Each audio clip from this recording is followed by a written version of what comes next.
animating those keyframes every single time you edit videos is frustrating. So in today's video, we're going to do exactly that.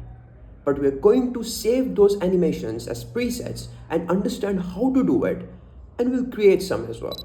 So let's start with the transitions first. So for the first transition, what we're going to do is go to the end of the first clip and we're going to count 10 frames before it and drag and drop an adjustment layer on top of it. And let's do it on the other side as well. Now on the transition, what we are going to add is offset and directional blur. So for the first keyframe in offset, we'll just make the first keyframe and drag it to the beginning and then slide it across at least 2 frames and bring this on the right side. Remember, it's at least 2 frames. So if you want to do more, you're free to do that. And once this is done, we'll just add a little bit of directional blur as well, because if you play it like this, it doesn't look smooth. It just looks like it's moving. So let's just add a little bit of directional blur.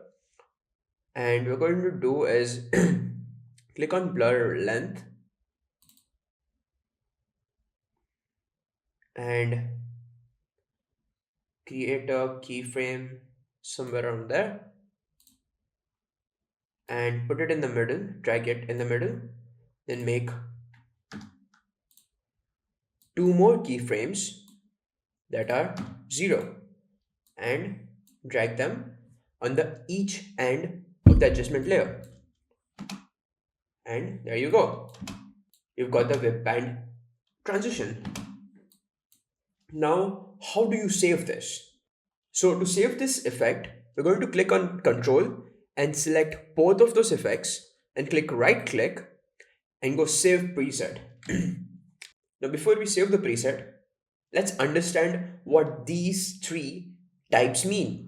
When you save the animation in scale type, what happens is if the next clip that you apply that preset into is bigger than the previous clip, it adjusts the keyframes according to it. So if the first animation was done on a shorter clip, those keyframes will adjust itself when they're applied to another clip that is bigger than it. But anchor in and anchor out points keep the keyframes in the same time duration. So if the animation was of 5 seconds, it stays for 5 seconds no matter the length of the clip. The only difference is the anchor in puts the preset in the beginning and the anchor out puts the animation in the end. So for this, we'll just put it at scale and call it whip band because it is whip band transition and save it. There you go. So now every time you want to do that, let's just remove the attributes, remove the effects and search for whip band. Let's drag and drop it and there you go. You can also do something similar. Instead of going left to right, which is horizontal, you can make it a bit vertical. And to do that, we can just simply remove the keyframes. And what we'll do is, instead of that, we'll just, since it had the previous keyframes, we can simply just make it a vertical transition. So for this animation, what we're going to do is make scales first.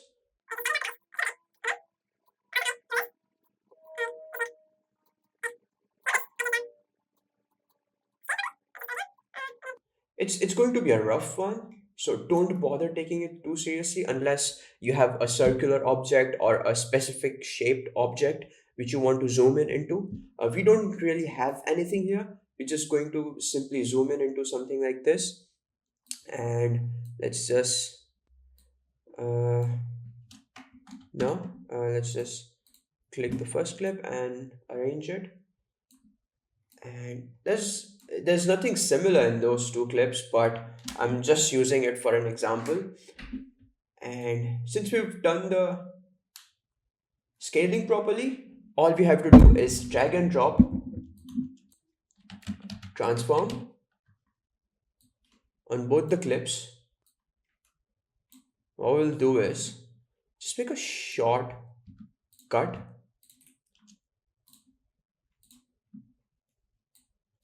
and use this end of the first clip. Click on scale animation, anchors, and let's zoom in. And here, let's go back. By the end,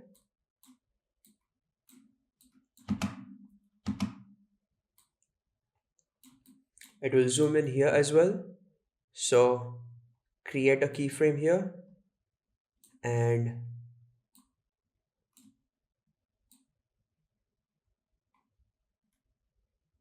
be the zoom in this one, and we'll put the first keyframe there and just create a small zoom in the second clip as well. Wow, since I didn't time it properly, it slowed down. Let's rearrange it, and there you go. This is the transition to the next clip. Something like this. It doesn't look that good right now. So let's just add a little bit of blur, and what we can do is we'll add a little bit of fast blur here, and we'll just add it.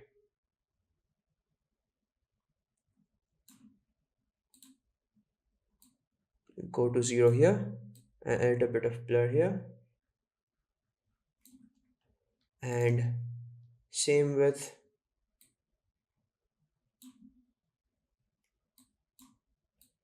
this one. We'll add the fast blur here, and it'll be at peak here in the end. So let's just, it looks much smoother now. So this our second animation, and what we're going to do is go on the first bit of the clip. So this is where the animation starts. So this animation is on the first clip, which we made a small cut into. Ignore that. So this animation is on the first clip. So what we're going to do is select both of them by clicking on Control, and we'll right click, save preset for the first clip, and we'll name it zoom in object. This is usually used for objects, so I'm just going to name it object so it's much easier for me as well, and call it for one, which is for the first clip, and then do the same here and save preset, zoom in object 2, and we'll put it anchor to endpoint and save it.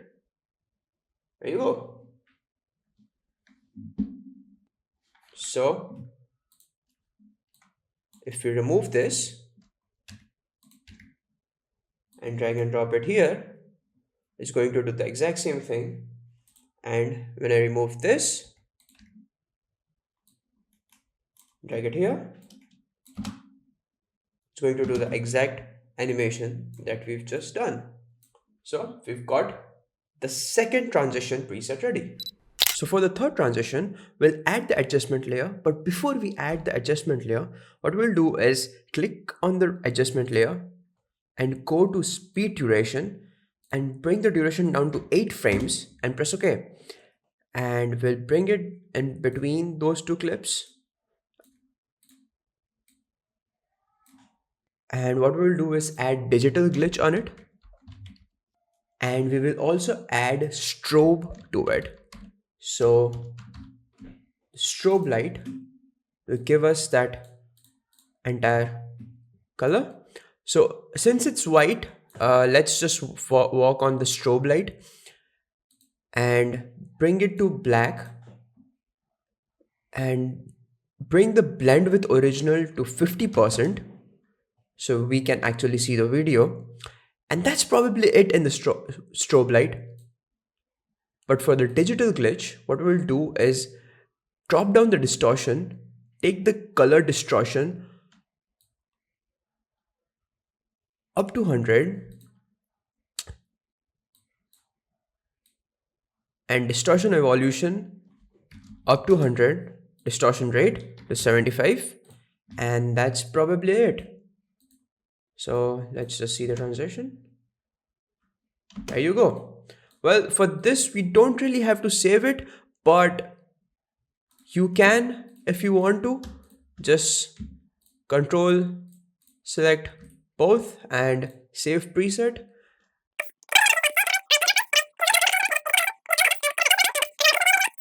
But if you want to really add it, just I guess probably name glitch transition, and there you go. There's your glitch transition ready.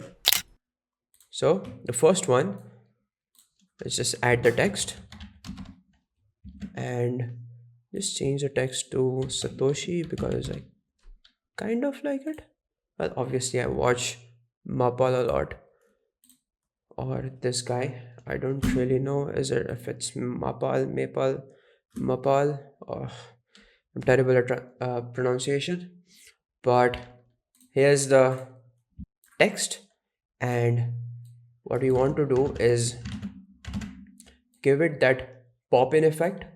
So what we'll do is add transform in it, and we will click on the scale animation, bring 100 a little further, and the first keyframe would be 0, obviously. The next one would be 100,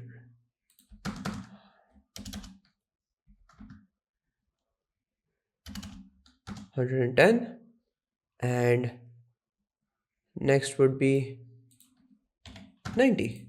So it goes perfect, it bounces. But I kind of made a mistake of not properly arranging the anchor points. So let's just arrange the anchor points.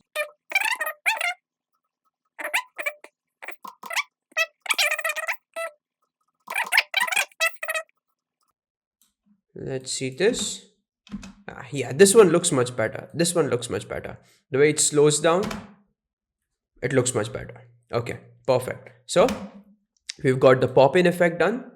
And since we've done it on the transform, all you have to do is play with the position effect and the vector motion and drag it wherever you want it to, and you'll be fine. So let's just add this pop in 1 and then press OK. Let's do another animation, bringing it up from the bottom. So this one's right where it should be, and let's take the first one down and let's zoom in a little. Let's play. It's kind of slow, so let's bring it closer. Yeah, so all it needs is a little bit of easy in, easy out. There you go. So how about we try to make it,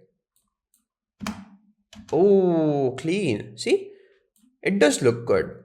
So this is save preset.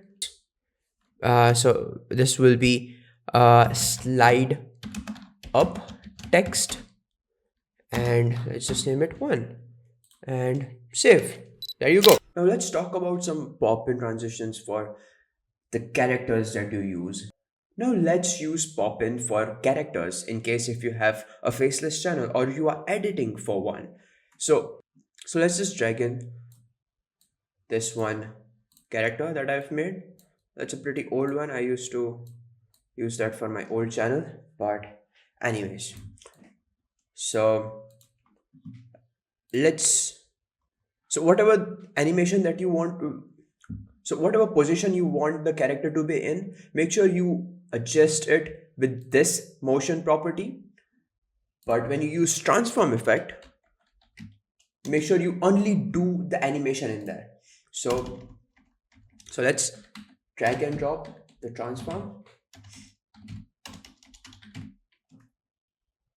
So the first keyframe is the character is out of the screen and then it comes back.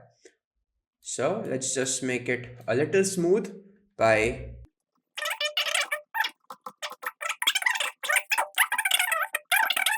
for that save preset, and this character pop in. Okay, or slide up. So this is done. They use it a lot, so let's just use this one, because in case if it's just not this, they tend to usually tweak it a little once they have the preset saved and they're using it at the final video that they're making. So let's just, we've adjusted it with this vector motion scales. Now we'll add transform effect to both. And well, you can do this by selecting both and drag and dropping it onto those two clips. But I don't know why I did that. Anyways, so this first clip is, let's just make a keyframe there. Not on the first frame. Let's take it 5 frames after, or at least 10, and then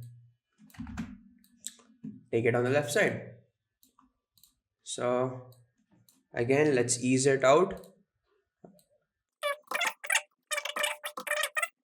and we make a keyframe there as well for the second graphic, and position will be here and then the other one would be on the right side. So let's just ease out this as well. So this is, let's go, slide to the left, slide on left, maybe that would be, save this, slide on left side and anchor to endpoint, obviously. Okay, and this one will be saved as save preset, slide on right side and anchor to endpoint. Now what we're going to do is make cuts here, and we also have to remove these two graphics. So we will have to use, which is called the anchor to endpoint, the anchor to out point for this one, and let's just take it out, and okay, let's just put it here, and look, or and smooth leaf. Okay, so let's just extend it a little, and the other one will be out, and there you go. So we've got transform, save preset, slide out,